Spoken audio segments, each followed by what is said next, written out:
Je m'appelle Élodie Morel et je croyais que le mariage était une chose que l'on pouvait construire. Je croyais que si l'on posait les briques correctement, avec assez de discipline et d'amour, les murs tiendraient. Pendant 10 ans, j'ai été une architecte dévouée. 4 ans de relation, 6 ans de mariage. Aujourd'hui, j'ai vu les murs s'effondrer et j'ai réalisé que j'avais construit cette maison toute seule. En voyant Adrien Morel et une fille inconnue dans le même lit, je suis restée étrangement calme. Mon cœur n'a pas explosé. Il s'est juste arrêté. Le choc était si violent qu'il en devenait silencieux. Pourtant, je le savais. J'avais senti le mensonge avant même d'ouvrir la porte de cet appartement, ici à Marseille. Je le savais dès l'instant où j'ai vu la paire d'escarpins rouges près du paillasson. Je ne porte jamais de rouge. Je le savais en voyant le sac à main, un petit sac en faux cuir beige posé sur la console dans l'entrée. Un sac qui n'était pas à moi. J'avais conduit plus de 3 heures, 300 kilomètres de Lyon à Marseille. J'avais une boîte cadeau sur le siège passager, son gâteau préféré pour son anniversaire. J'avais l'excitation d'une surprise réussie. J'ai entendu le rire en insérant ma clé dans la serrure. Un rire féminin, doux, presque adolescent. Le rire s'est arrêté net quand j'ai poussé la porte. Le silence qui a suivi était assourdissant. Et maintenant, je me tenais là, dans l'encadrement de la chambre. La porte était ouverte. Adrien était assis sur le lit. Torse nu, il était en train de fumer. La cigarette était coincée entre ses doigts. La cendre tombait mollement dans un cendrier posé sur la table de nuit. La fille, elle, était blottie contre lui, cachée sous la couette. Elle n'osait pas me regarder. Je ne voyais que le sommet de ses cheveux décolorés. Adrien m'a regardé. Sa voix était rauque. « Pourquoi tu es là ?» Il n'a pas dit « Élodie ». Il n'a pas dit « Ce n'est pas ce que tu crois ». Il a dit « Pourquoi tu es là ?» Puis, comme si la première question n'était pas assez cruelle, il en a posé une seconde. « Pourquoi tu n'as pas prévenu ?» Il a écrasé sa cigarette. Son regard est enfin tombé sur moi. Et c'est là que j'ai compris que tout était fini. Il n'y avait rien dans ses yeux. Pas de panique, pas de culpabilité, pas de honte, juste du vide. Une irritation froide. C'était le regard d'un étranger, un regard calme, terrifiant de calme, comme un lac gelé en plein hiver. Mon cœur s'est contracté, une douleur si aiguë, si physique, que j'ai eu du mal à respirer. Je m'étais préparée à tout, à une dispute, à des larmes, à des excuses pathétiques. Je n'étais pas préparée à ça, à cette indifférence totale. Il fallait un préavis, maintenant, pour voir mon propre mari. J'ai caché mes mains derrière mon dos. Elles tremblaient. Je me suis forcée à le regarder.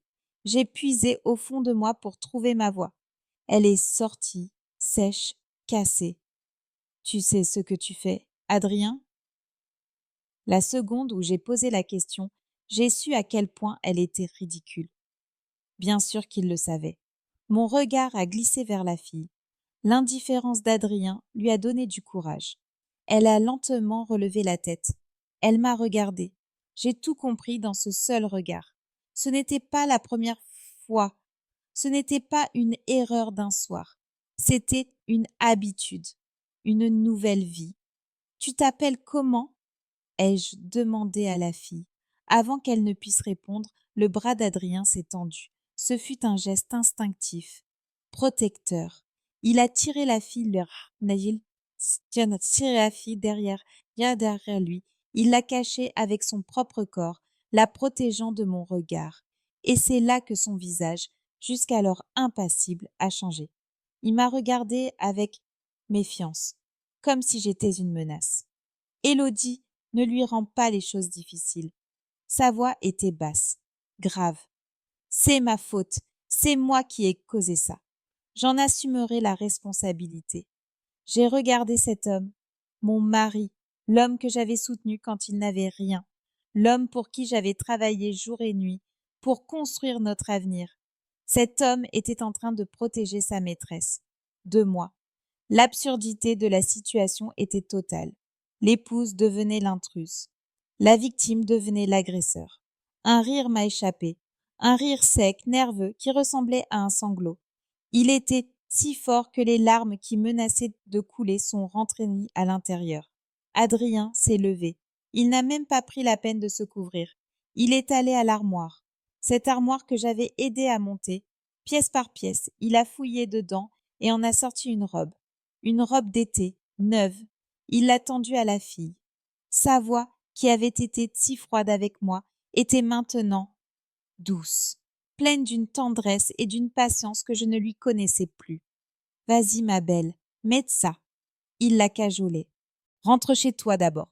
Je te rejoindrai plus tard. » La fille a hoché la tête, docilement. Elle a tourné le dos, a enfilé la robe. Elle avait du mal avec la fermeture éclair dans le dos. Adrien, mon mari, l'a aidée. Ses doigts, que j'avais connus si bien, ont remonté la fermeture avec une lenteur experte. Je ne pouvais plus regarder. J'ai tourné les talons. Je suis sortie de la chambre. Je suis allée directement sur le balcon du salon. J'ai ouvert la porte-fenêtre. Le vent. Un vent chaud, lourd, qui sentait la mer et l'essence. Il venait de la Canebière, ou d'une de ces avenues bruyantes de Marseille. Il m'a frappé au visage. Et tout est parti avec lui. L'excitation. Les 3 heures de route. La musique que je chantais dans la voiture. Le cadeau sur le siège passager. Tout a été balayé. J'ai entendu Adrien derrière moi. Il raccompagnait la fille à la porte d'entrée. Il lui parlait doucement. Je l'ai entendu lui dire « Sois prudente » avant qu'elle n'entre dans l'ascenseur. Il a attendu. J'imagine qu'il a attendu qu'elle soit bien partie. La porte de l'appartement s'est ouverte, puis s'est refermée, puis une seconde fois. La porte de l'ascenseur. La porte de l'appartement. Il y avait à peine 2 ou 3 mètres entre nous. Lui, dans l'entrée. Moi, sur le balcon. Mais il y avait un abîme. Un gouffre si profond que je savais déjà qu'on ne le franchirait jamais. Il s'est raclé la gorge. Finalement, il a parlé. « Élodie, il faut qu'on parle. » Il a dit « Il faut qu'on parle. » Je suis restée sur le balcon. Je n'ai pas bougé. Je ne voulais pas retourner à l'intérieur. Je ne voulais pas m'asseoir sur ce canapé que j'avais choisi avec lui, à Lyon. Ce canapé couleur gris orage, censé être apaisant. Je le savais, ce canapé. Je savais qu'il était sale. Je savais que cet appartement entier n'était plus le nôtre. C'était le leur. Le vent chaud de Marseille continuait de souffler, mais il ne me rafraîchissait pas. Il me collait les cheveux au visage. Derrière moi, j'ai entendu le bruit d'un briquet. Clic. Il avait recommencé à fumer. Je l'avais aidé à arrêter il y a 5 ans. Une autre brique dans la maison que je construisais. Une brique qui venait de s'effondrer. J'ai entendu ses pas, puis le soupir du canapé qui s'affaissait sous son poids. Il s'était assis. Il s'était assis là où, probablement, elle s'asseyait. Je me suis retournée. Je n'ai pas franchi le seuil. Je suis restée dans l'encadrement de la porte-fenêtre. Mis dedans, mis dehors. C'était exactement comme ça que je me sentais. Adrien était là, avachi sur le canapé gris. Il a pris une longue bouffée de sa cigarette. Il a rejeté la fumée vers le plafond et il a souri. Ce n'était pas un sourire pour moi. C'était un sourire pour lui-même, un sourire qui se souvenait de quelque chose ou de quelqu'un. Il a regardé le cendrier sur la table basse, puis il a parlé. Sa voix était calme, presque douce, comme s'il parlait à un vieil ami ou à un associé. C'est fatigante, tu sais. Il a commencé comme ça. J'ai attendu. Vraiment fatigant. Il a tourné la tête vers moi et j'ai vu ses yeux. Ce n'étaient plus les yeux vides et froids de tout à l'heure. Ils étaient brillants. C'était le regard d'un homme qui venait de trouver une oasis après avoir marché des jours dans le désert. Le regard d'un homme qui revivait. Et cette lueur, elle n'était pas pour moi. Il a cherché ses mots en regardant la fumée de sa cigarette. Je n'en pouvais plus, Élodie. De quoi? Ai-je demandé. Ma voix était un souffle. De tout. De ce travail, de cette promotion à Marseille, de cette pression, de nous. De nous, a-t-il répété. comme pour s'en convaincre. Tu te souviens de l'année dernière, quand j'ai eu cette mauvaise passe, je ne dormais plus, je ne mangeais plus, je te disais que c'était le stress du boulot. Je m'en souvenais. Je m'en souvenais, mais j'étais en plein milieu d'un contrat de design crucial. Je construisais notre épargne. Je lui avais dit de prendre des vitamines. Je lui avais dit de tenir bon. Je n'allais pas bien, Élodie, a-t-il dit. Je crois qu'on appelle ça une dépression. Et toi, tu étais si occupée. Tu gérais tout, tu étais si forte. Il l'a dit sans admiration. Il l'a dit comme un reproche. Tu étais si occupée à construire notre avenir que tu n'as pas vu que j'étais en train de mourir dans notre présent. La fumée de la cigarette me piquait les yeux. Et puis, j'ai rencontré Camille. Il l'a dit. Son nom. Il l'a dit avec une sorte de révérence. Elle est stagiaire. Elle n'a rien. Elle ne construit rien. Il a eu ce sourire à nouveau. Elle m'a juste écouté. Pendant des heures, elle m'écoutait parler de mes peurs, de ce sentiment de vide. Elle n'a pas essayé de me réparer, Élodie. Elle n'a pas essayé de me construire. Elle était juste là. Il a écrasé sa cigarette, même si elle n'était qu'à moitié consumée. Sans elle, dit-il en me regardant droit dans les yeux, je ne sais pas si j'aurais tenu jusqu'à aujourd'hui. Il venait de me le dire. Il venait de me dire que cette fille, cette inconnue, lui avait sauvé la vie. Et moi, j'étais la maladie. Il s'est penché en avant, les coudes sur les genoux. Il ressemblait soudain à un homme d'affaires qui allait conclure un marché. Élodie, dit-il, sa voix maintenant claire, sans émotion. Il n'y a plus d'amour entre nous. Ça fait longtemps. Alors, arrêtons. 3 mots. Arrêtons. Si simple, si léger, comme si on parlait d'annuler un abonnement. Pas comme si on parlait de 10 ans. 4 ans à l'université, où il était ce garçon timide qui portait des pulls trop grands. Le garçon que j'avais aidé à prendre confiance en lui.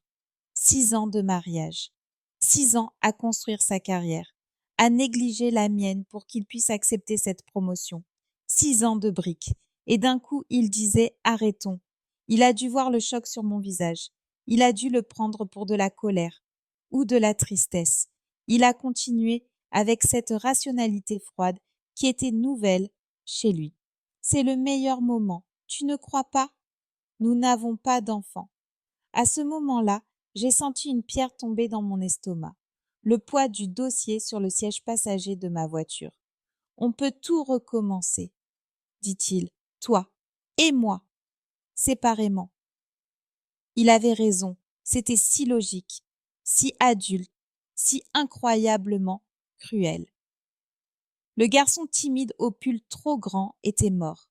Cet homme en face de moi était un étranger, un homme qui avait grandi, un homme qui avait changé, un homme qui savait ce qu'il voulait. Et ce n'était pas moi. La cigarette était éteinte. La conversation était terminée. Il s'est levé. Il a attrapé son portefeuille sur la console, ses clés de voiture. Il allait la rejoindre. Il s'est arrêté devant moi, à la porte du balcon. Il m'a regardé, pas avec amour, pas avec haine, avec pitié. Pense au divorce, Élodie, m'a-t-il dit, comme s'il me donnait un conseil de carrière. Réfléchis bien à ce que tu veux. Il a fait une pause, comme s'il ajoutait une clause de contrat. Je ferai de mon mieux pour te dédommager. Dédommager. Un mot pour 10 ans. Il n'a pas attendu ma réponse. Il m'a contourné, a traversé le salon. J'ai entendu la porte d'entrée s'ouvrir, et puis se fermer. Le clic de la serrure, et puis le silence. La porte s'est fermée. Le son du clic a résonné dans l'appartement vide. Je suis restée immobile, suspendue dans ce silence. Dehors, sur le balcon, le vent chaud de Marseille continuait de souffler, indifférent. Le bruit de la ville, les klaxons, les sirènes au loin, tout me semblait se dérouler derrière une vitre épaisse. Le seul son dans l'appartement était le battement de mon propre cœur, sourd et lourd. Adrien était parti. Il était parti rejoindre elle. Il était parti commencer sa nouvelle vie. Et il m'avait laissé ici, dans les décombres de l'ancienne. J'ai regardé le salon, le canapé gris orage, l'endroit où il s'était assis, il y a à peine 1 minute, l'endroit où il avait souri en parlant d'elle, l'endroit où il avait écrasé sa cigarette. Une bouffée de dégoût m'a submergée. Je ne m'assierais pas. Je ne pouvais pas. Je sentais ce canapé sale, pas sale physiquement, mais sale de son mensonge, sale de son soulagement, sale de sa pitié. C'était son trône de confession, et je refusais d'y toucher. Je suis restée debout, longtemps, je ne sais pas combien de temps.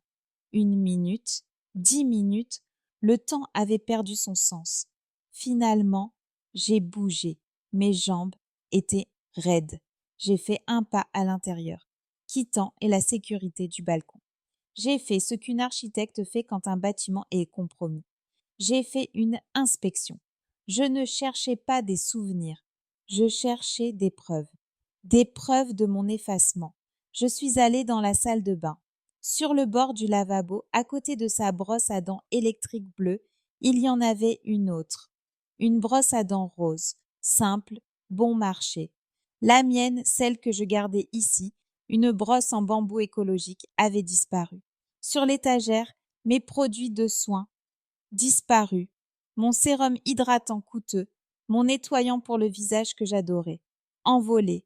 À la place, il y avait une boutique ticellaire d'une marque de supermarché, une crème hydratante à la rose, l'odeur de la rose, une odeur qu'Adrien savait que je détestais. Il n'avait pas seulement fait de la place pour elle, il m'avait activement remplacée. Je suis retournée vers la chambre. Je n'y suis pas entrée. Je suis restée dans l'encadrement, comme tout à l'heure. Mais cette fois, c'était différent. La scène n'était plus choquante. Elle était clinique.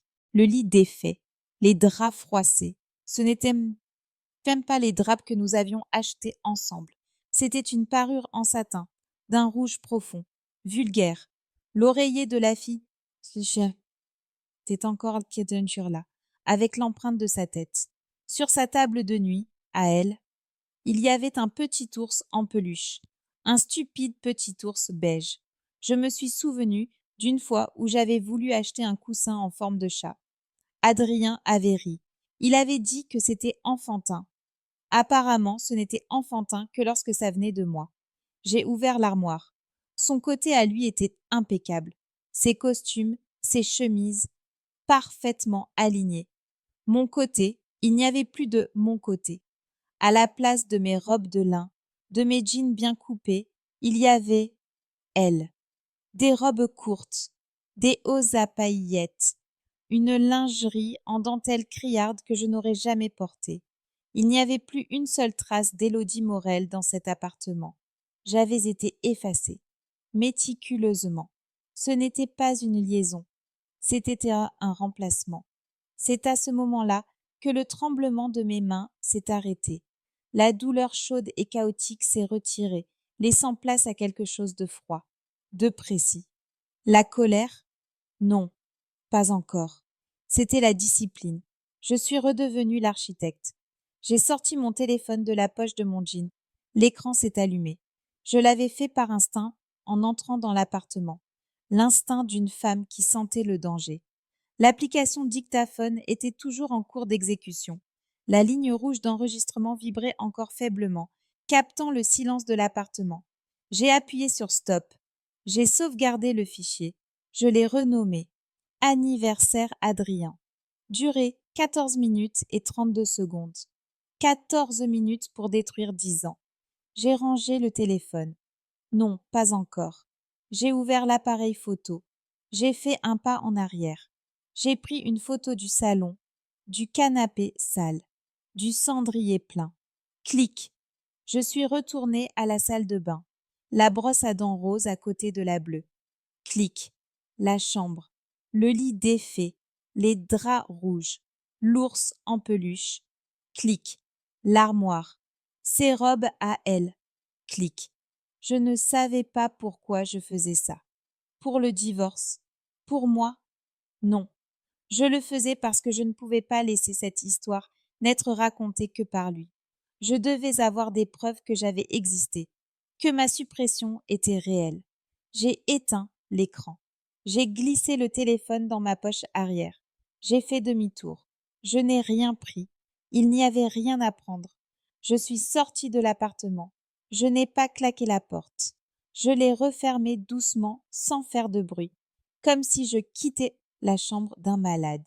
J'ai descendu les étages. L'ascenseur sentait le parfum bon marché de la fille. J'ai traversé le hall. Le concierge m'a fait un signe de tête. Je me demande s'il l'avait vue, elle, partir en pleurant. Non, elle n'avait pas pleuré. Je suis sortie dans la rue. La chaleur, le bruit, la vie, tout continuait. J'ai marché jusqu'à ma voiture, garée à un coin de rue. Ma vieille voiture fiable, mon petit cocon de lion. Je me suis assise à l'intérieur. J'ai fermé la porte. Le silence, à nouveau, mais un silence différent. Mon silence. Mes mains se sont posées sur le volant. Je les ai regardées. Et le ciel ne tremblait plus du tout. Je n'ai pas démarré le moteur. Je suis restée assise. Et mon regard est tombé sur le siège passager, sur la boîte cadeau, le gâteau qu'il ne mangerait pas, et à côté, posé bien en évidence, le grand dossier cartonné, dessus les mots Hôpital de Lyon, service gynécologie. Je l'avais posé là pour ne pas l'oublier, pour le lui donner au bon moment. Après le gâteau, après les câlins, le cadeau surprise. Mes doigts ont effleuré le carton. Je n'avais pas besoin de l'ouvrir. Je connaissais le contenu par cœur. La petite photo en noir et blanc. Ce petit point lumineux. Le rapport du médecin. Grossesse débutante. 6 semaines. Il y a 10 minutes, Adrien m'avait dit, avec cette logique froide, nous pouvons tous les deux recommencer. Il avait raison. C'était le moment parfait pour lui. Il ne savait pas à quel point. L'ironie était si brutale qu'elle n'était même pas drôle. Elle était juste vide. C'était ça le cadeau que j'étais venue lui apporter. Le dernier clou dans mon propre cercueil. La dernière brique d'une maison qui n'existerait jamais. Je l'ai regardé. Ce dossier. Cette preuve. Peut-être ai-je pensé qu'il ne le saura jamais. Peut-être que c'était mieux comme ça. J'ai tourné la clé de contact. Le moteur s'est mis à vrombir. Je n'ai pas pleuré. Les larmes viendraient. Plus tard. Pour l'instant, il n'y avait que le froid. La précision. J'ai mis la voiture en première. Et j'ai commencé à rouler pour refaire les 300 kilomètres qui me séparaient de chez moi. Les 300 kilomètres du retour n'ont jamais été aussi longs. J'ai conduit dans un brouillard. Pas un brouillard sur la route. Un brouillard dans ma tête. La radio était éteinte. Le seul son était le ronronnement du moteur et le bruit des pneus sur l'asphalte de l'autoroute. Je conduisais parfaitement. Je n'ai pas dépassé la limitation de vitesse. J'ai mis mon clignotant à chaque fois. La discipline. C'est tout ce qu'il me restait. Ma passagère était silencieuse. Le dossier cartonné de l'hôpital de Lyon était là, sur le siège passager. Je le regardais de temps en temps, à chaque fois que je m'arrêtais à un péage. Lui, le cadeau, le secret. 3h45 plus tard, j'étais à Lyon. J'ai garé la voiture dans mon parking souterrain habituel. Mon appartement était au 3e étage. C'était mon espace, mon sanctuaire, l'endroit où je travaillais, où je vivais. J'ai ouvert la porte. Le silence. Mais c'était un silence différent de celui de l'appartement de Marseille. Ce n'était pas un silence de trahison. C'était juste un silence vide. L'air était frais. J'avais laissé une fenêtre entr'ouverte. J'ai posé mes clés dans le vide-poche. J'ai enlevé mes chaussures et je suis restée là dans mon entrée pendant une longue minute. Je ne savais pas quoi faire. Dans ma vie d'avant, j'aurais appelé Adrien. Je lui aurais dit « Je suis bien rentrée ». Cette vie était morte. Je suis allée dans la cuisine. J'ai ouvert le frigo. Il était presque vide. Un demi-citron, un yaourt. Je l'ai refermé. J'ai pris le dossier sur le siège passager en montant. Je l'avais encore à la main.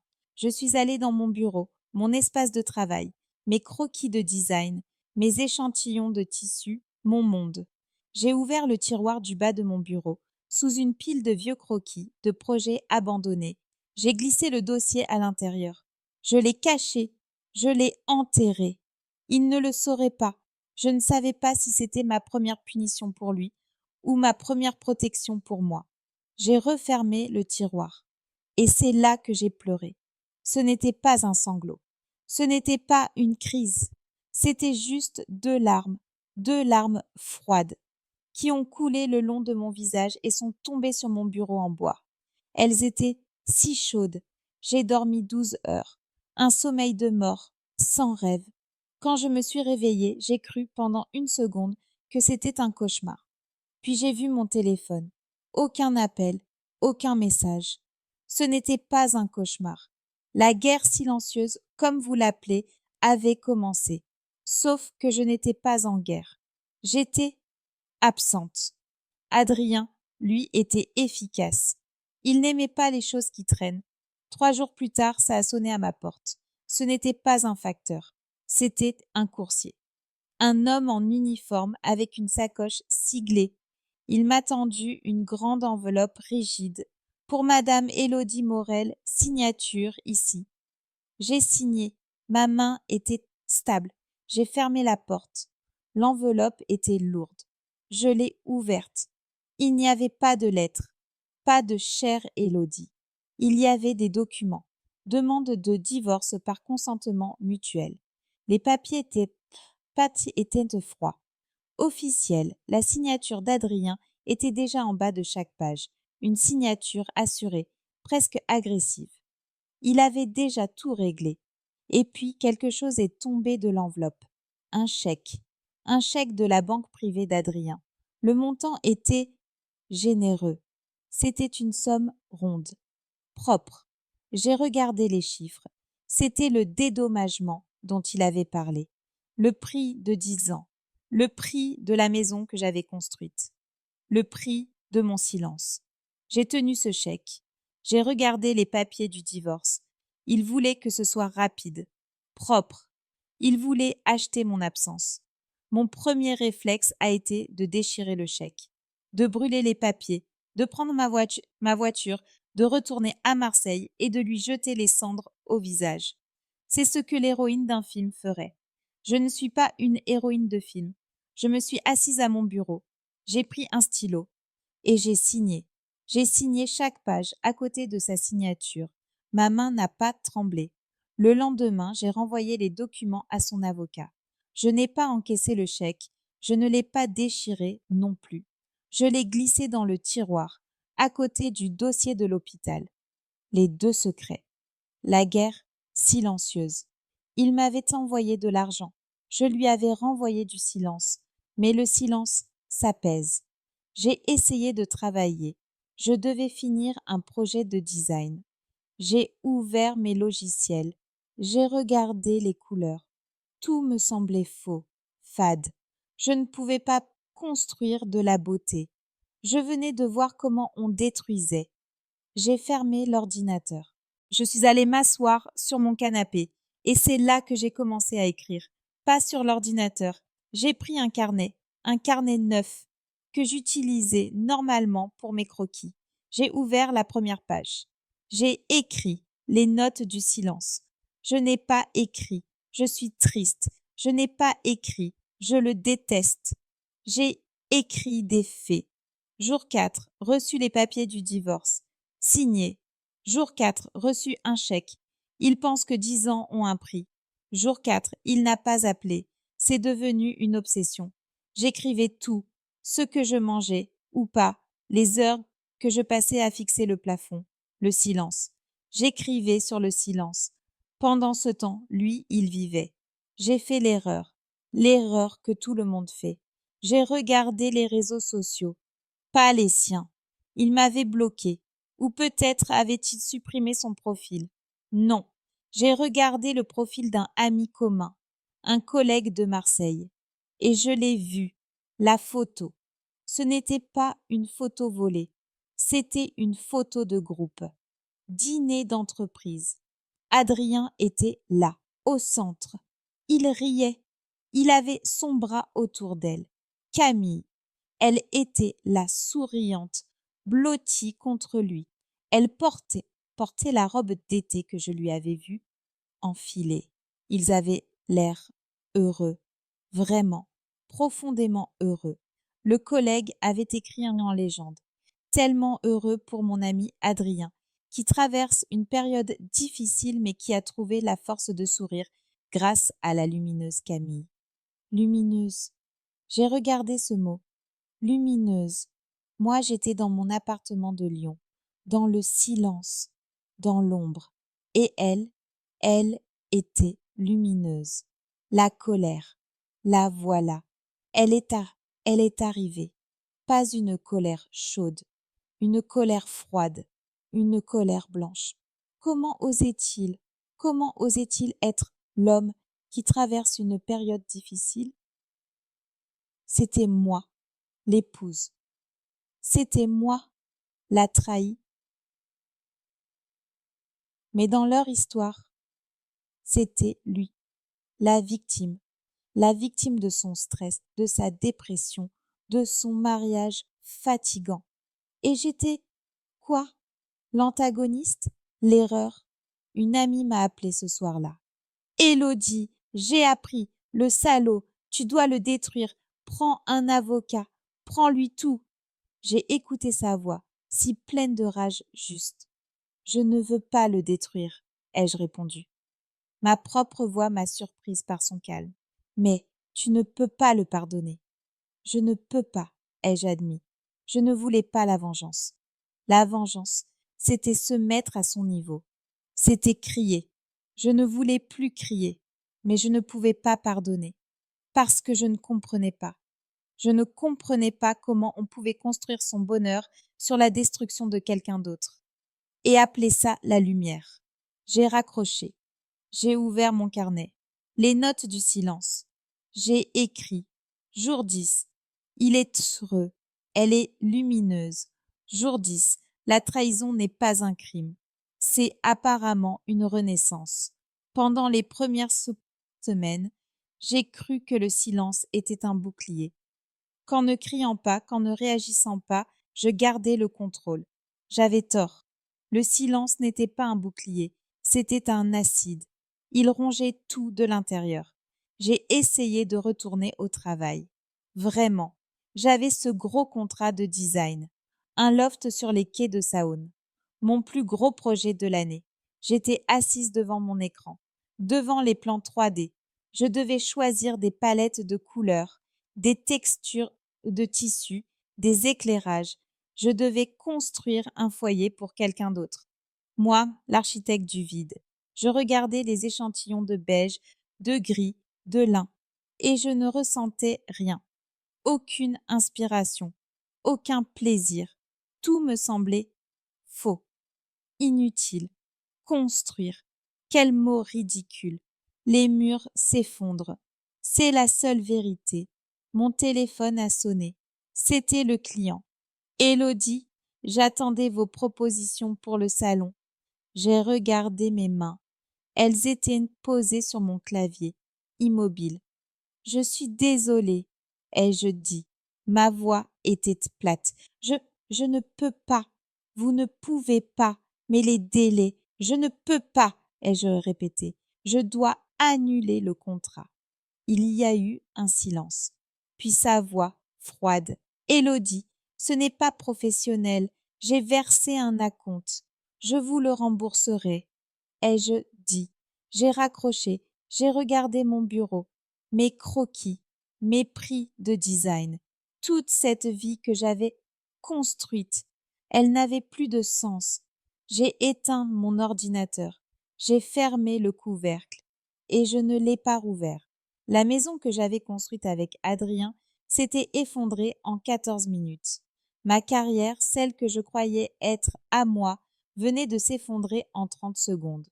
Et puis l'effondrement final, le plus brutal, celui que je portais en moi. Cela a commencé par une crampe, une douleur aiguë, un soir, alors que je regardais le plafond. J'ai d'abord cru que c'était la faim. Je ne mangeais plus beaucoup. Puis la douleur est revenue, plus forte, comme un poing qui se serrait à l'intérieur de moi. Je me suis levée, je suis allée aux toilettes. et j'ai vu le sang, pas un peu, beaucoup, d'un rouge vif, trop vif. La panique, une panique froide, animale. J'ai attrapé mon téléphone. J'ai voulu appeler. Qui? Pas Adrien. Ma mère, morte il y a 10 ans. Mon amie, celle qui voulait que je le détruise. Non, je n'ai appelé personne. Je me suis assise sur le sol froid de la salle de bain. J'ai serré mes genoux contre ma poitrine et j'ai attendu. La douleur est revenue par vagues. Une torture, une punition. Je n'ai pas pleuré. J'ai juste respiré. In, out. La discipline. Toute la nuit. J'ai senti la vie me quitter. Pas la mienne, mais celle que je portais. Le petit point lumineux sur l'échographie.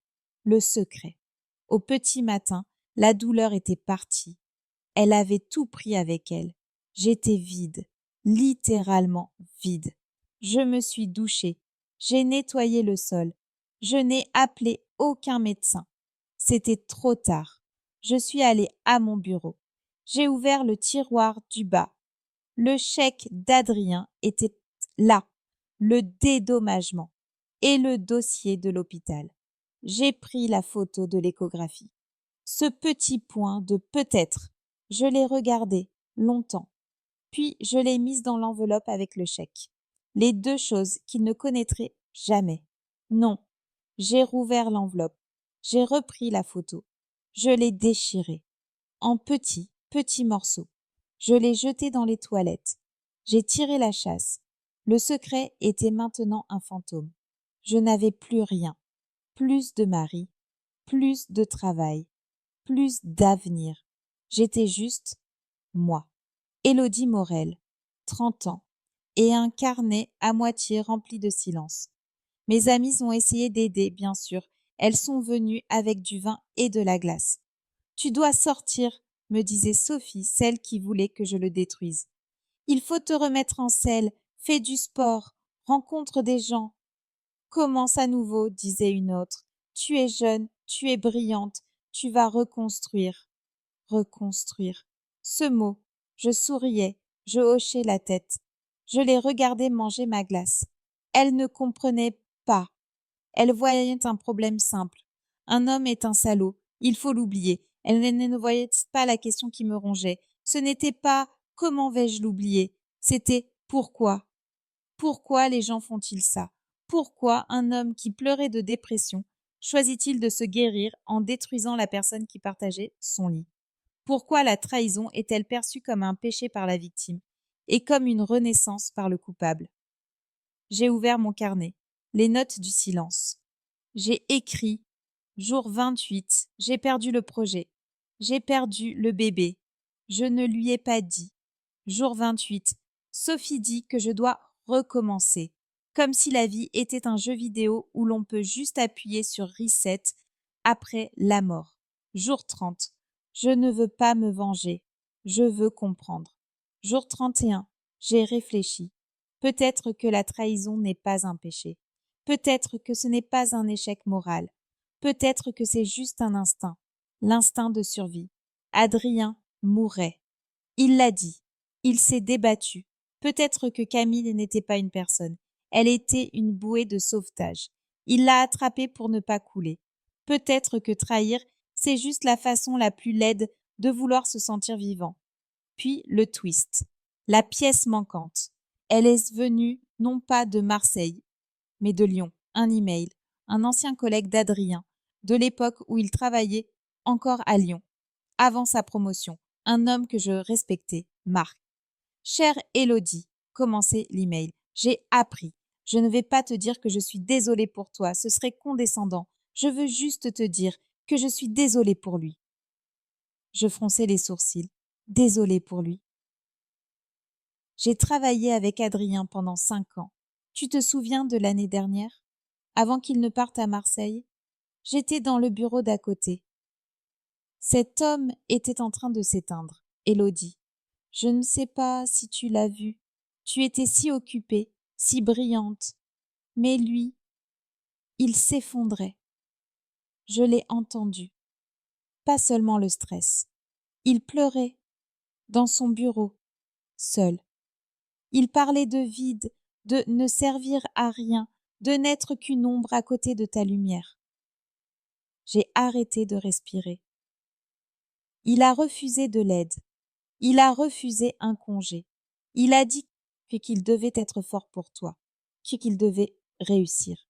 Puis il a pris cette promotion à Marseille. Il a dit que c'était pour changer d'air. Je savais que c'était une fuite. Je ne justifie pas ce qu'il t'a fait. C'est impardonnable.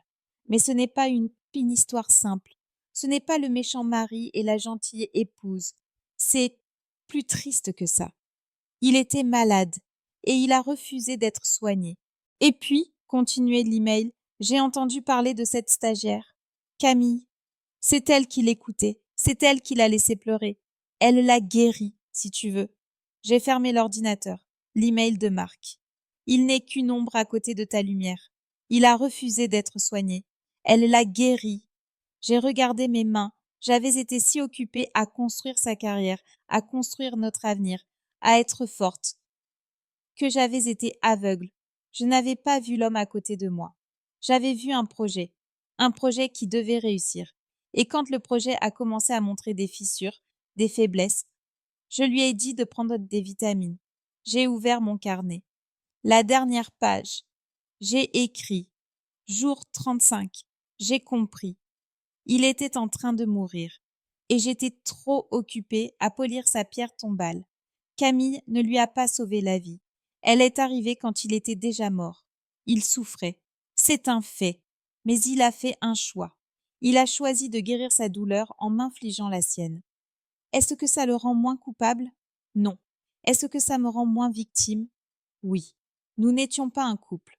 Nous étions deux personnes malades, chacune dans son propre silence. Et il est parti le premier. 6 mois ont passé. 6 mois. C'est le temps qu'il faut à une saison pour mourir et à une autre pour naître. C'est le temps qu'il faut à un corps pour oublier une grossesse qui n'a pas été. C'est le temps qu'il faut pour que le silence cesse d'être un acide et devienne juste de l'air. Je n'ai pas reconstruit. J'ai détesté ce mot. J'ai détesté tous ceux qui l'ont utilisé. On ne reconstruit pas sur des ruines. On déménage. J'ai vendu mon appartement de Lyon, le sanctuaire, le bureau. Je l'ai vendu avec tout ce qu'il y avait dedans. Les croquis, les échantillons, le canapé. J'ai gardé 3 choses. Mes vêtements, mon ordinateur, maintenant vidé de tout logiciel de design, et une boîte. Dans cette boîte, les notes du silence. 3 carnets pleins et le chèque d'Adrien. Le dédommagement, toujours pas encaissé. Un morceau de papier vert qui représentait 10 ans d'investissement. J'ai déménagé dans un petit studio loué de l'autre côté de la ville. Vieux Lyon, un endroit avec une histoire qui n'était pas la mienne. J'ai fait quelque chose que je n'avais jamais fait. Rien. Je n'ai pas cherché de travail. J'ai vécu de mes économies, celles que j'avais construites. L'ironie. Je me suis levée tard. J'ai marché. J'ai marché le long du Rhône, le long de la Saône. J'ai regardé les gens. J'ai bu des cafés, seule, dans des endroits bruyants. J'ai cessé d'être une architecte. J'ai cessé d'être une épouse. J'ai cessé d'être une victime. J'étais juste Élodie. J'ai coupé mes cheveux, très courts. Ce n'était pas pour changer. C'était par paresse. C'était plus rapide à sécher. J'ai maigri. Je n'avais plus de projet à nourrir. Je mangeais quand j'avais faim. Mon corps était devenu simple, efficace. Mon esprit aussi. J'ai cessé de chercher pourquoi. J'ai accepté le comment. Comment il m'avait remplacé. Comment j'avais été aveugle. Comment j'avais perdu ce que je ne savais même pas que j'avais. J'ai arrêté d'être en colère contre lui. J'ai arrêté d'être en colère contre moi. Je suis devenue polie, une politesse froide et distante avec la vie. Je n'attendais plus rien d'elle, et elle, en retour, me laissait tranquille. Et puis, je l'ai vue. C'était un mardi. Pluvieux. J'étais au parc de la Tête d'Or. Je n'y allais jamais. C'était trop familial.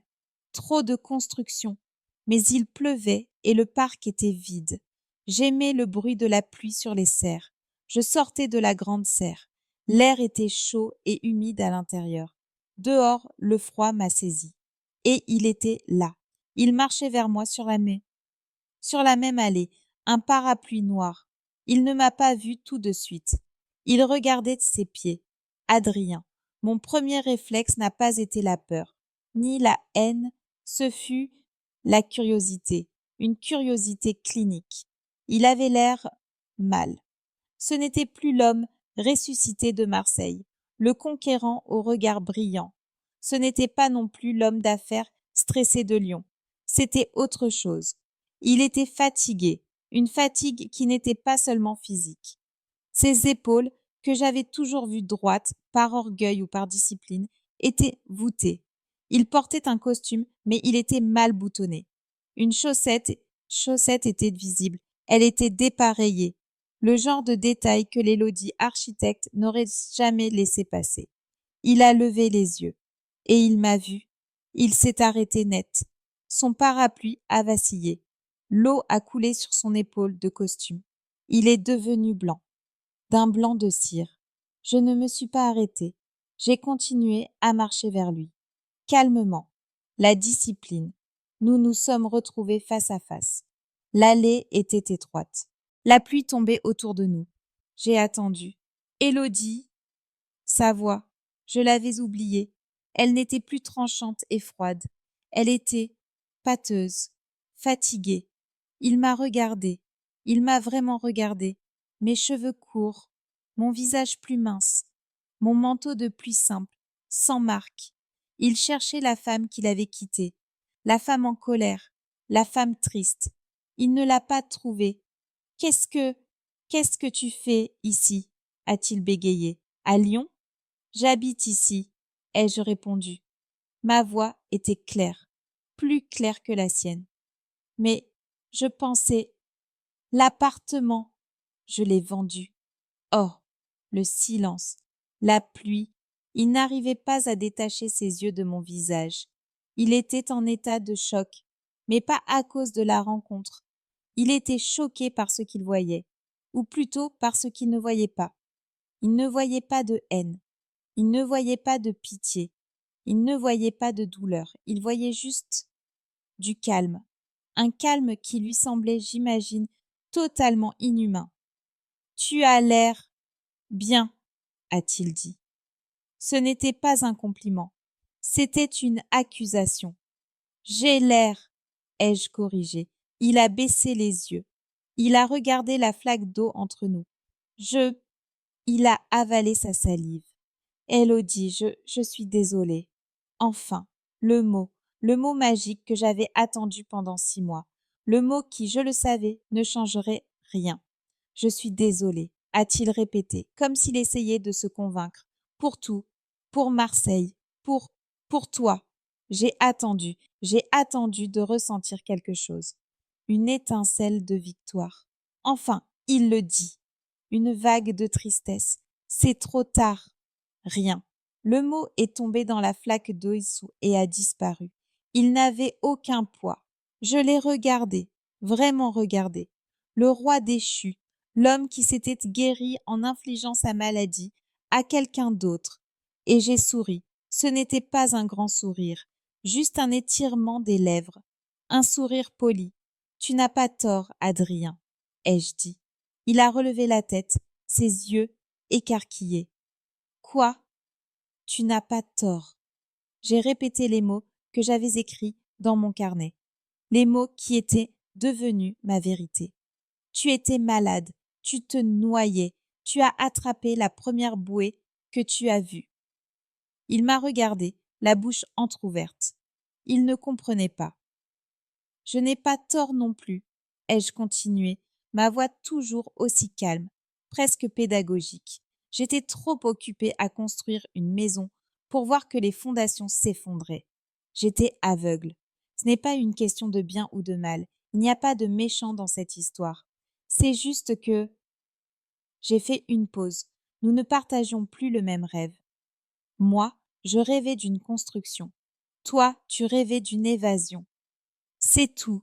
Il est resté immobile. Son visage, j'aurais dû ressentir de la satisfaction. Son visage s'est décomposé. La façade de l'homme d'affaires, la façade du nouvel amant, la façade de l'homme désolé. Tout s'est effondré. Et ce qui est apparu, c'était le garçon timide au pull trop grand, le garçon que j'avais connu il y a 10 ans, vulnérable, terrifié, et il a commencé à pleurer. Pas comme moi j'avais pleuré, 2 larmes silencieuses. Pas comme Camille avait dû pleurer, des larmes de peur. Non, il a pleuré comme un homme, un sanglot sec, brutal, qui lui a secoué les épaules. Il a lâché son parapluie, il s'est fichu par terre, dans la boue de l'allée. La pluie a immédiatement commencé à plaquer ses cheveux sur son crâne. Il a couvert son visage de ses mains, et il a pleuré. Il pleurait sur ce qu'il avait fait. Il pleurait sur ce qu'il avait perdu. Il pleurait parce que la femme qu'il avait trahie n'était pas en colère. Il pleurait parce qu'elle l'avait compris. Et la compréhension, c'était pire que la haine. La haine, c'est encore un lien. La compréhension, c'est la fin. C'est l'autopsie. Je suis restée là. Je l'ai regardé pleurer. Je n'ai pas bougé. Je n'ai pas tendu la main. Je ne lui ai pas donné de mouchoir. Je n'ai pas ramassé son parapluie. Je n'ai rien ressenti. Pas de pitié. Pas de colère. Pas d'amour. Juste du vide. J'étais devenue ce qu'il m'avait reproché d'être. Froide, distante, une observatrice. C'était lui qui m'avait créée. J'ai attendu qu'il reprenne son souffle. Puis, sans un mot de plus, j'ai fait le tour de cet homme brisé, accroupi sous la pluie, et j'ai continué à marcher sur l'allée. Je suis rentrée chez moi. La pluie avait cessé. J'ai enlevé mon manteau de pluie mouillé. J'ai fait du thé. En regardant l'eau chaude remplir ma tasse, je me suis rendu compte que je ne tremblais pas. J'aurais dû être secouée. Je venais de voir l'homme que j'avais aimé pendant 10 ans s'effondrer dans la boue. Et je n'avais rien ressenti. J'étais devenue la femme qu'Adrien m'avait accusée d'être.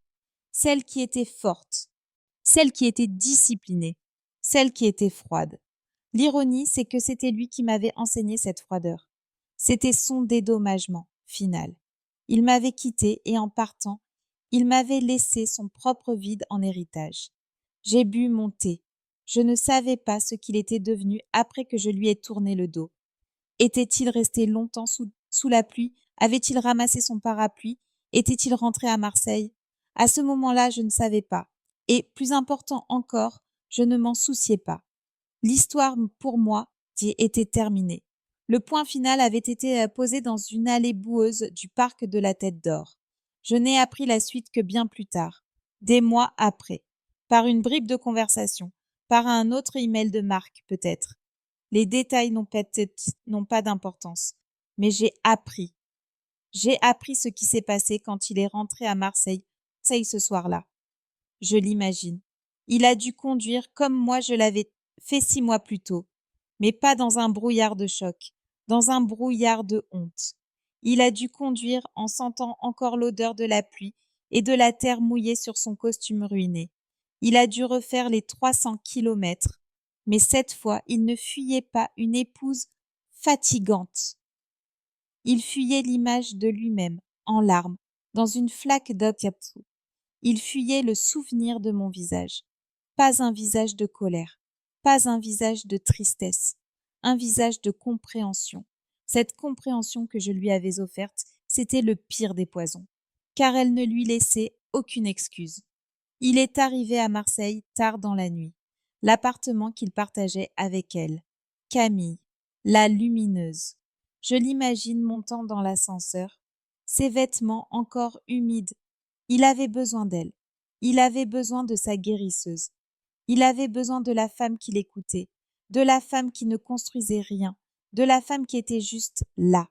Il avait besoin qu'elle lui dise qu'il n'avait pas tort. Il a ouvert la porte de l'appartement.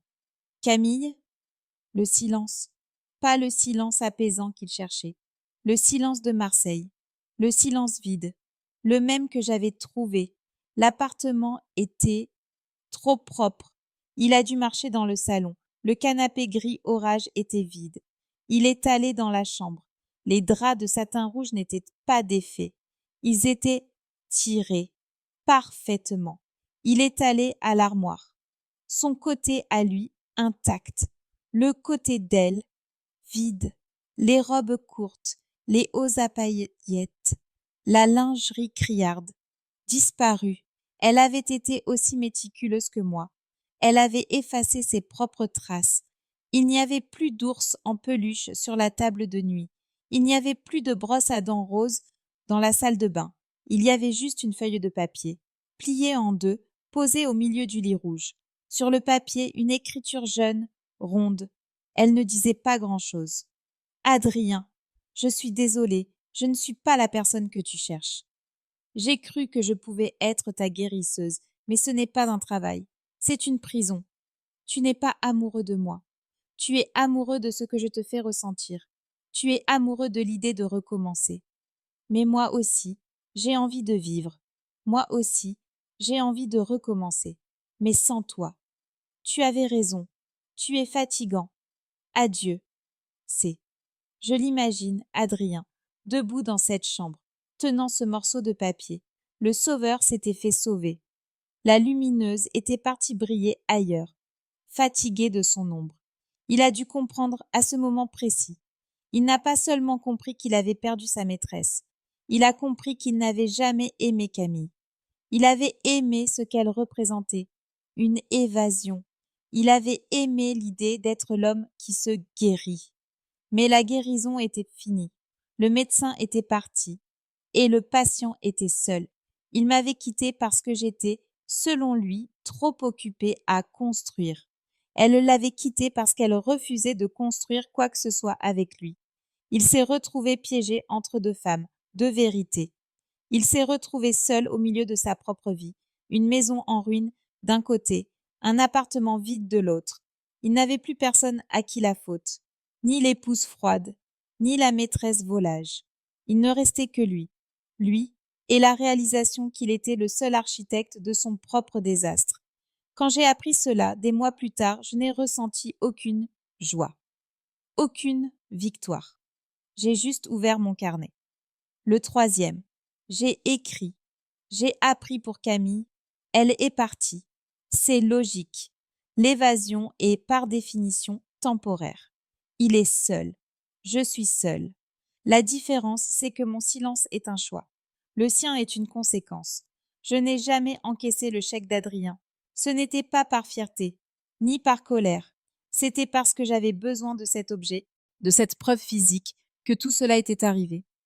Je l'ai gardé dans une boîte avec mes carnets et j'ai continué à vivre de mes propres économies, celles que j'avais construites. Mais l'argent s'épuisait. Mon studio du Vieux Lyon coûtait cher. Et ne rien faire était un luxe qui avait une date d'expiration. Je devais prendre une décision. Retourner au design. L'idée même me donnait la nausée. Construire des espaces pour les autres me semblait être le pire des mensonges. J'étais assise sur un banc, près de la Saône. L'argent diminuait. Le vide, lui, restait stable. J'ai regardé le chèque que j'avais pris en photo sur mon téléphone. Dédommagement. J'ai pensé à Adrien, pleurant sous la pluie. J'ai pensé à Camille, partie avec sa jeunesse. Et j'ai pensé à moi. J'ai pris une décision qui n'avait aucune logique construite. J'ai vendu mon appartement. Le premier, le mien. Celui de Lyon. J'ai vendu le projet initial. Avec l'argent de la vente et le peu qu'il me restait, j'ai quitté la ville. J'ai quitté Lyon, la ville de mes ambitions. J'ai fui Marseille, la ville de ma défaite. J'ai déménagé à Annecy. Pourquoi Annecy? Je ne sais pas. Peut-être à cause du lac. L'eau, c'est calme. Ça ne vous juge pas. Ça reflète le ciel, peu importe s'il est gris ou bleu. J'ai loué un petit appartement sous les toits, dans la vieille ville, minuscule, avec une seule fenêtre qui donnait sur les canaux. C'était tout ce dont j'avais besoin. C'était l'antithèse de tout ce que j'avais jamais construit. C'était petit. C'était honnête. Et là, dans ce silence au bord de l'eau chez vous, j'ai fait la seule chose qu'il me restait à faire.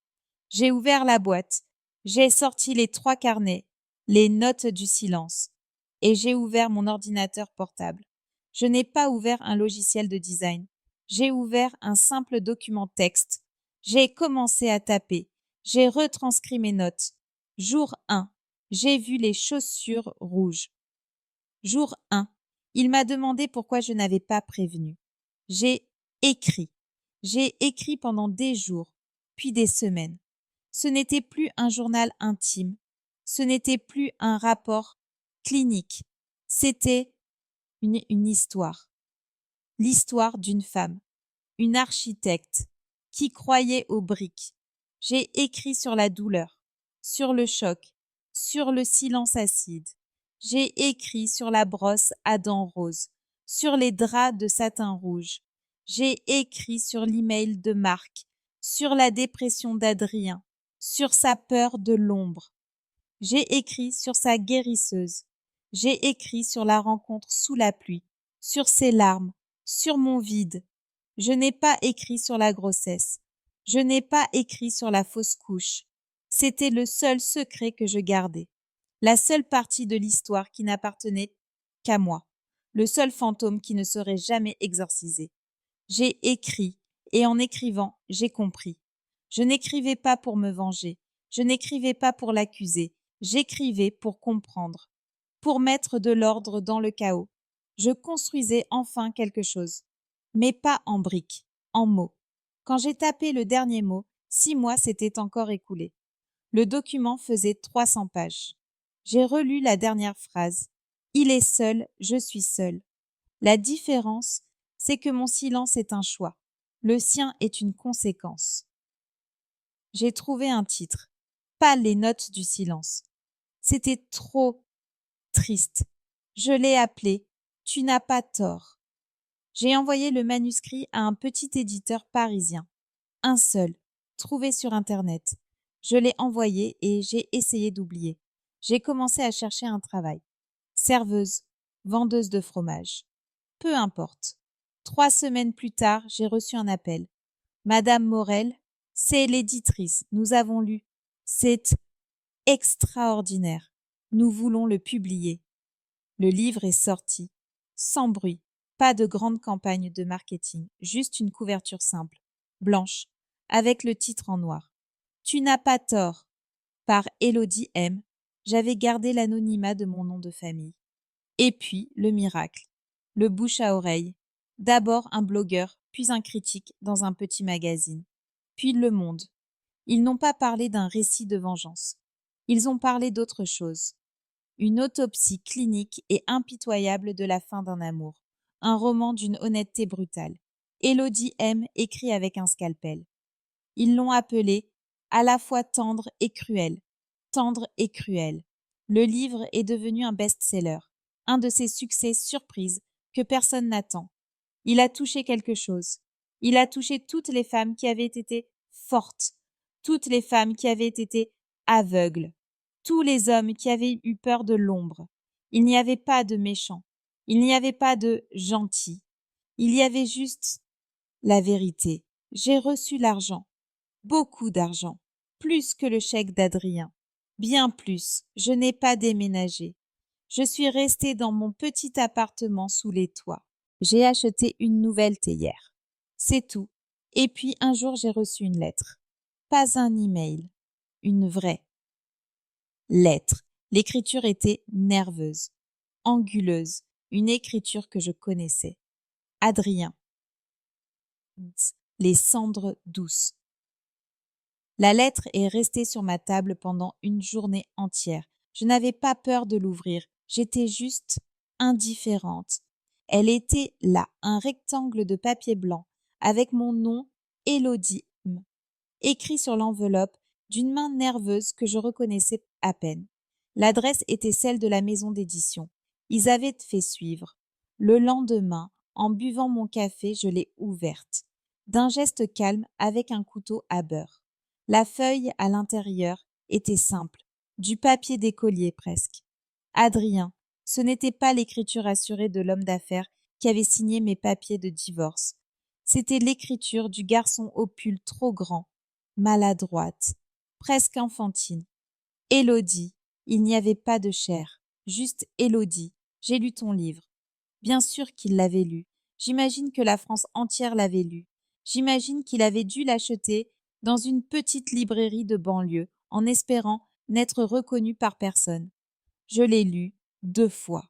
La première fois, j'étais en colère. J'ai cru que c'était ta vengeance, que tu me punissais. La deuxième fois, j'ai compris. Il y avait une tache sur le papier. De l'eau, du café, une larme. Je ne voulais pas le savoir. Je suis à Marseille, je travaille, un petit boulot de comptable, loin du centre-ville. Il me donnait des détails que je n'avais pas demandés. Il se justifiait. Je n'ai pas revu Camille, je ne sais pas où elle est. Il continuait. En lisant ton livre, j'ai revu la scène à Marseille. J'ai revu le parc à Lyon. J'ai tout revu, mais je l'ai vu avec tes yeux. C'est insupportable. Tu as écrit sur ma dépression, sur ma peur de l'ombre. Tu as écrit sur des choses que je ne savais même pas que je ressentais. Tu m'as exposé. Mais tu as été juste. Le mot me fit l'effet d'un petit choc.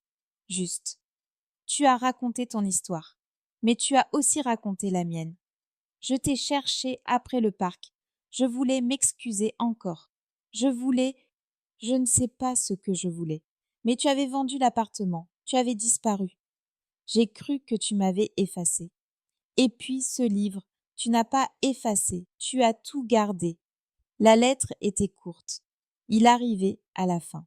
Je ne te demande pas de pardonner. Je sais qu'il n'y a rien à pardonner. Comme tu l'as écrit, ce n'était pas une question de mal. C'était juste la fin. Il y a juste une chose que tu n'as pas écrite, une chose que tu as laissée de côté. Mon cœur s'est arrêté.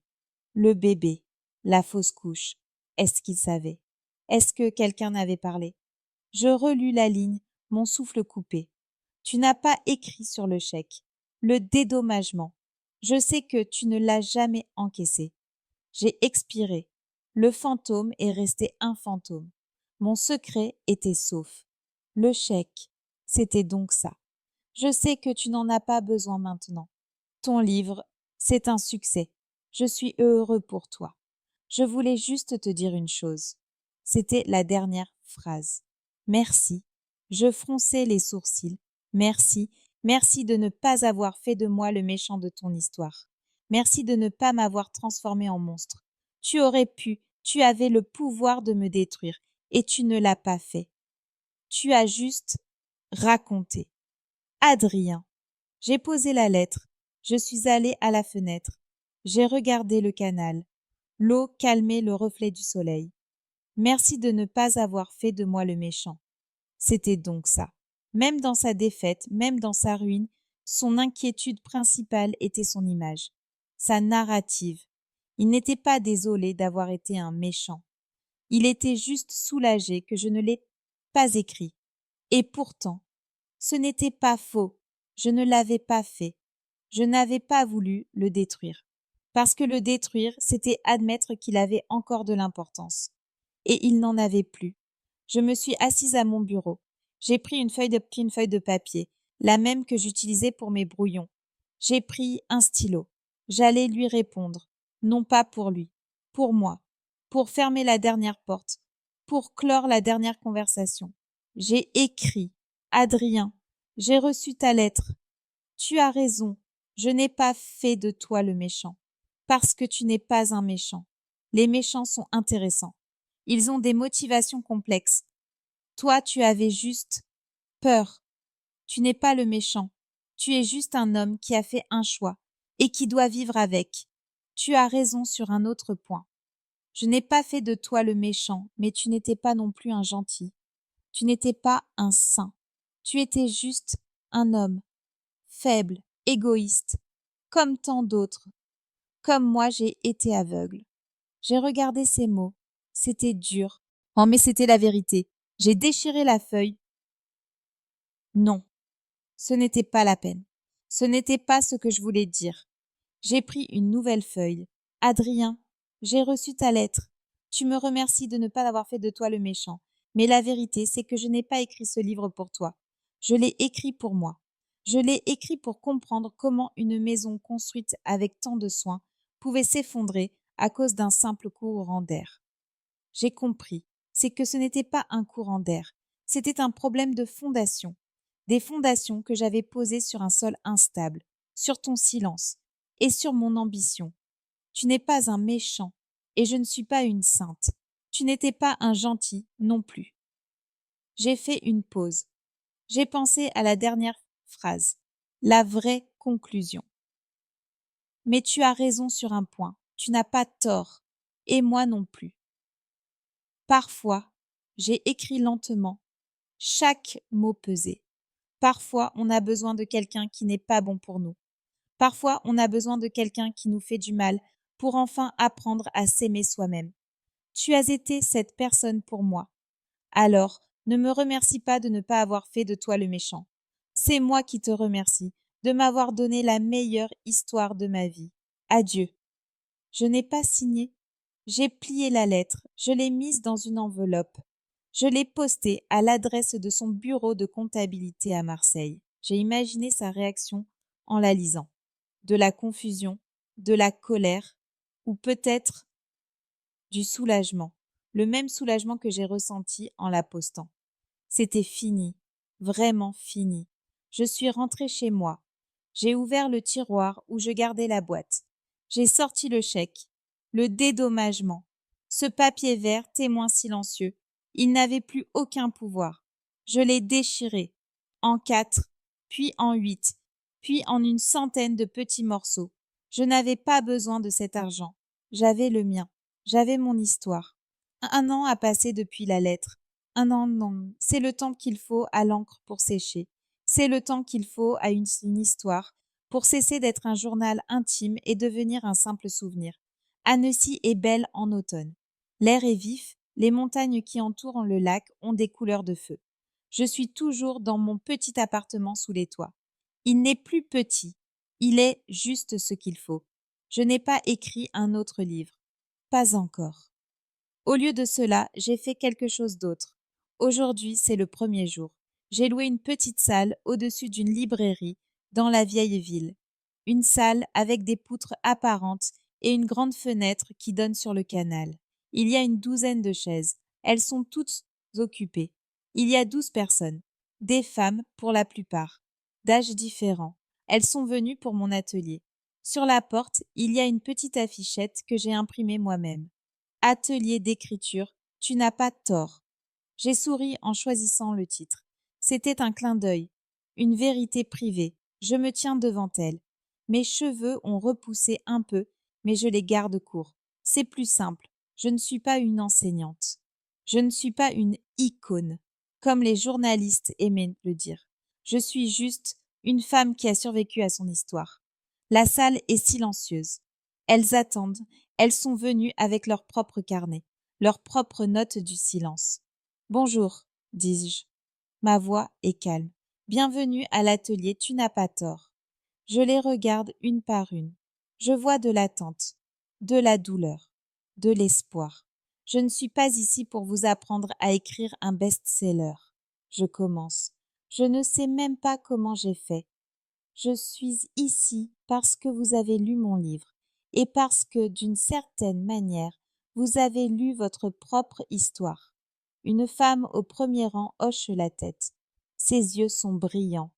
On me pose toujours la même question, je continue, en marchant lentement devant la fenêtre. Les journalistes, les lecteurs, ma mère si elle était encore là. Ils me demandent, avez-vous pardonné? Le mot plane dans la pièce. Pardonner, un mot si lourd, si chrétien, si final. C'est une question étrange, le pardon. C'est comme si c'était un interrupteur. Off, vous détestez. On, tout est oublié, n'est-ce pas?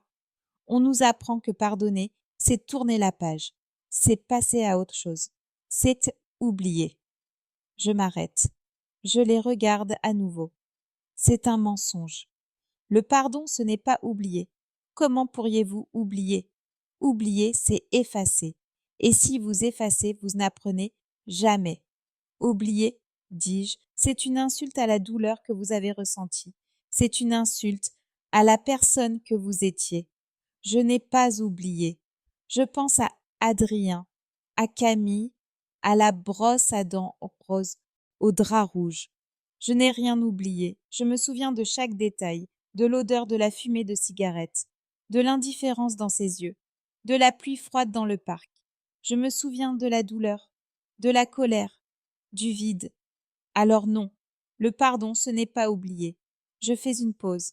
C'est juste que, un jour vous vous réveillez, vous faites votre café, vous regardez par la fenêtre, et vous vous rendez compte que vous n'y avez pas pensé.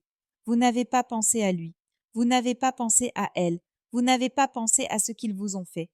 La douleur est toujours là. Si vous la cherchez, elle est dans le tiroir du bas, avec le chèque et le dossier de l'hôpital. Mais vous n'avez plus besoin d'ouvrir le tiroir. Le pardon, ce n'est pas oublier, je répète, ma voix plus douce. C'est juste qu'un jour, on n'a plus besoin de s'en souvenir. Ce n'est plus la première chose à laquelle vous pensez le matin. Ce n'est plus ce qui vous définit.